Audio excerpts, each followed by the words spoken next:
Pré-candidato, eu queria entrar em alguns assuntos que também têm sido pauta, principalmente no Congresso Nacional, e que eu tenho visto alguns posicionamentos do senhor nas redes sociais. Eu queria saber a opinião do senhor, por exemplo, sobre o PL da misoginia e outros textos também que nos últimos tempos têm focado em tentar evitar a violência contra a mulher, que tem sido crescente no nosso país. O senhor é contra esse PL? O porquê?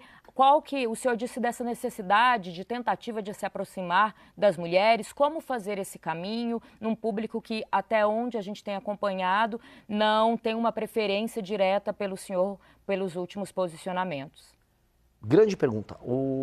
Veja, quando eu rodei o interior do Maranhão, quando eu rodei o interior do Ceará, fui em cidades tomadas pelo Comando Vermelho, quando eu fui no Rio de Janeiro, absolutamente nenhuma mulher me parou para falar que estava muito preocupada com o avanço da misoginia em redes sociais. Elas estavam preocupadas que o filho delas estava sendo assaltado, que a filha delas estava sendo assaltada, que ela estava sendo assaltada. Falou, por favor, acaba com esses bandidos. Inclusive, as pesquisas demonstram que há uma preocupação com a violência, ela é enorme. Está sempre violência e corrupção dentre as maiores preocupações do brasileiro. Ela também está preocupada se a escola que o filho dela está estudando está alimentando bem a criança e se a criança está aprendendo e se ela vai ter um transporte bom para ir e voltar do trabalho dela, porque essa mulher, em geral, uma mãe solteira, cujo pai, em muitos casos, não paga pensão e ela é obrigada a cuidar da vida. Essas são preocupações materiais e concretas.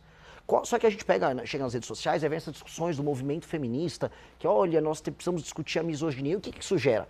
Perseguição a pensamento diferente em redes sociais, ou como eu vi num concorrente de vocês na televisão, algumas especialistas falando que se um homem interromper uma mulher num ambiente de trabalho, isso é misoginia. Pois bem, sendo misoginia, isso seria equiparado à injúria racial, crime inafiançável. Então nós começaremos a ter, vamos dizer, empresas se preocupando em talvez não contratar mulheres, pessoas evitando relacionamentos pessoais e relacionamentos amorosos com medo de uma criminalização das relações. Então, em vez de a gente focar no que realmente interessa às mulheres, nós criamos espantalhos e ficamos focados nesses espantalhos. Eu não consigo acreditar nisso. E aí eu vejo, né, a esquerda interessada em obter votos, fazendo demonstração de virtude no Congresso.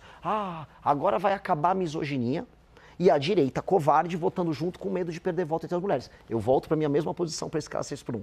Quer ajudar as mulheres a não serem alvo de violência? Vamos aumentar as penas para qualquer crime violento contra a mulher. O marido bateu na mulher, vamos aumentar a pena porque a pena não está alta. Pai que não paga a pensão, e isso é assim, a típica família brasileira é uma mãe solteira com um cara que está evitando pagar a pensão. Pai que não paga a pensão, as penas têm que ser muito altas, até porque às vezes ele vai preso e aí tem a remissão da dívida. Tem que pagar e tem que ser preso porque botou o filho no mundo, tem que cuidar. Inclusive, é legal a gente estender um pouco essa pergunta. Há um estudo da FGV de 2007 que mostra que os rapazes que cometem crime no Brasil são filhos de famílias que não têm a presença paterna.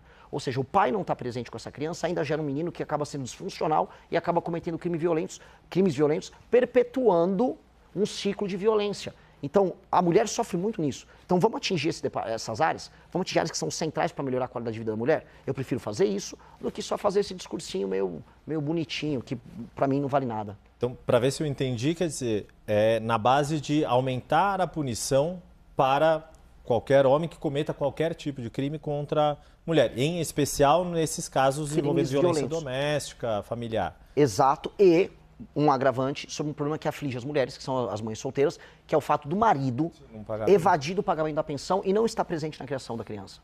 Isso é um problema social gigantesco. Eu volto a colocar, isso é a base do nosso problema de violência. A gente fala, como resolver a segurança pública? Tem que botar a polícia, tem que destruir as facções? Tem. Só que quem é a força de reposição, quem é a mão de obra barata que o crime vai buscar? É um menino que quase sempre tem um pai ausente. Vulnerável, não tem um familiar. exemplo masculino.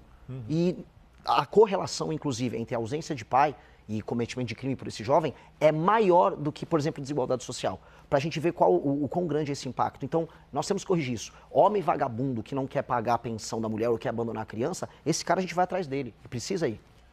O senhor mencionou a questão aí do combate ao crime organizado e também tem sido uma referência que o senhor sempre tem citado nas políticas de segurança pública, que é o presidente de El Salvador, Nayib Bukele, que se tornou uma referência que muitas lideranças, principalmente aqui na América Latina, têm citado.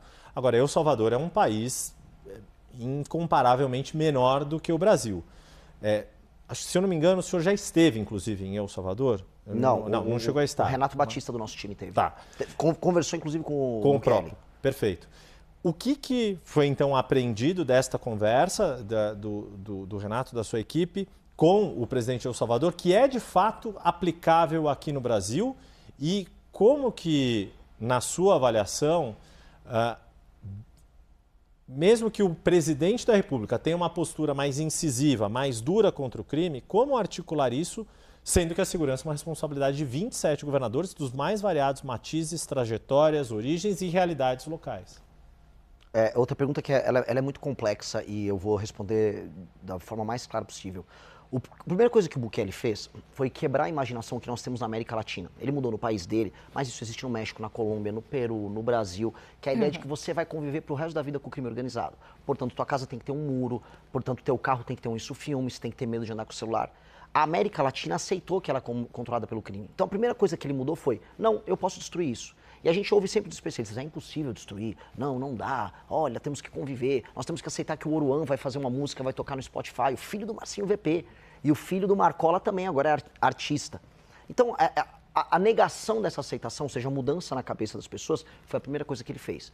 E ele gerou o resultado, ele aumentou as penas, ele colocou, né, algo que é permitido na Constituição de El Salvador, que é um estado de exceção, que permitia que a polícia e as Forças Armadas agissem de maneira enfática. Ele tratou as facções criminosas como organismos anômalos, como terroristas, ou seja, ele teve uma lei especial, criou o famoso Secote, que custou coisa de 500 milhões de reais, fazendo a conversão, que é um super presídio lá em El Salvador, e aí ele destruiu eles e hoje El Salvador é um lugar muito, mas muito seguro.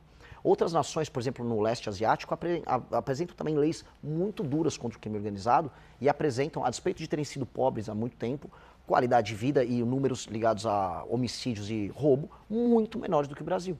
Então, ir por esse caminho, e eu posso falar de nações maiores do que El Salvador, eu posso falar da China, que é gigantesca, que apresenta, vamos dizer, leis penais quase tão duras quanto El Salvador, num estado de exceção, mostram que a gente tem esse caminho de enfrentamento. A questão é que a gente simplesmente não está tentando. E nós temos que tentar, porque nós temos que parar de aceitar que nós temos que esconder o celular quando a gente anda na rua, que uma mulher tem que ter medo de sair do ônibus e chegar até a casa dela. A gente não tem que ter medo de nada. Assim como nós temos que tirar da nossa cabeça a ideia de que cidades têm que ter favelas, que a favela faz parte da nossa personalidade, que a pobreza faz parte da nossa identidade, que nós temos que ter, sei lá, um pé de meia para a criança ir para a escola. Isso é tudo loucura. E a gente aceitou que a gente tem que viver uma vida de louco. Então, nós temos que endereçar essas grandes questões com a mesma missão que o Bukele entrou. Eu vou acabar com o crime organizado, com as medidas duras que ele adotou e com a nossa capacidade bélica, que nós temos através das polícias e da inteligência com COAF e Polícia Federal.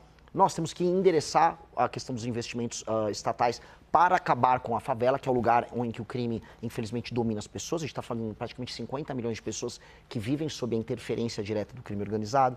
E mudar a imaginação do brasileiro de que é possível viver num lugar que é muito bonito e que pode ser feliz. Hoje nós temos um Brasil que tem um potencial enorme, mas é um país triste, cujas cidades são feias. As cidades do Brasil são horríveis. Todas as casas são muradas, as ruas são abandonadas e as pessoas têm medo de andar. Então, essa mudança cabe ao Poder Executivo. Esse é um papel do presidente. E aí, te respondendo sobre a articulação, de maneira muito simples. Há governadores que tentaram já fazer esse enfrentamento, mas eles são submetidos a uma lei penal e as leis de execução penal, que são prerrogativa do Congresso Nacional e da Presidência da República alterar. Então, quando tentaram as UPPs no Rio de Janeiro, por mais que tenha sido uma iniciativa boa, no fim do dia, se não alterasse as leis penais e o Código de Processo Penal, não resolvia nada. Se não tivesse um estado, por exemplo, se eles pudessem decretar o estado de defesa, que permitia que o BOP entrasse na casa das pessoas onde às vezes se escondia um criminoso, não ia dar, como não deu. Então, o Poder Executivo tem que criar um arcabouço legal e agir junto com as polícias estaduais, com os governadores. Se o governador está cooperando e ele executar, vamos bater as metas juntos. Se o governador não cooperar, como, por exemplo, eu tenho certeza que o governador do Ceará, que vive me processando, não cooperaria, nós vamos colocar um estado de defesa no estado dele, ele fica afastado dessa prerrogativa e nós destruímos o crime no estado dele. Meu recado é para todos os estados. Na Bahia, no Ceará, as pessoas reclamam, e a polícia também reclama, o governador não faz nada. A gente sabe onde está o criminoso, eles estão tomando a cidade, mas ninguém faz nada. Eu vou fazer. Só para esclarecer, antes de passar a palavra para a Larissa, o senhor falou estado de defesa, quer dizer, usar um mecanismo que já existe na Constituição e mais rigoroso do que, por exemplo, as GLOs, as garantias de lei e ordem, por exemplo... Que o Temer usou. Exato. O Rio de Janeiro passou por uma intervenção, Exato. Era o general Walter Braga Neto. Exato. E veja só, não é um mecanismo, quem fala, isso é autoritário, isso não é autoritário, isso é estabelecer a autoridade. O Temer tinha feito uma GLO assumindo o controle, vamos dizer, da área de segurança no Rio de Janeiro.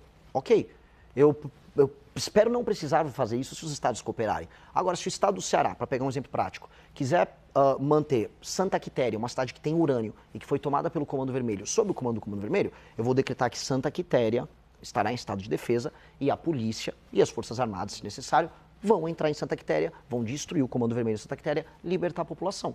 Eu gostaria de contar com o auxílio dos governadores. Agora, se não quiser auxiliar, a gente faz sem eles mesmo.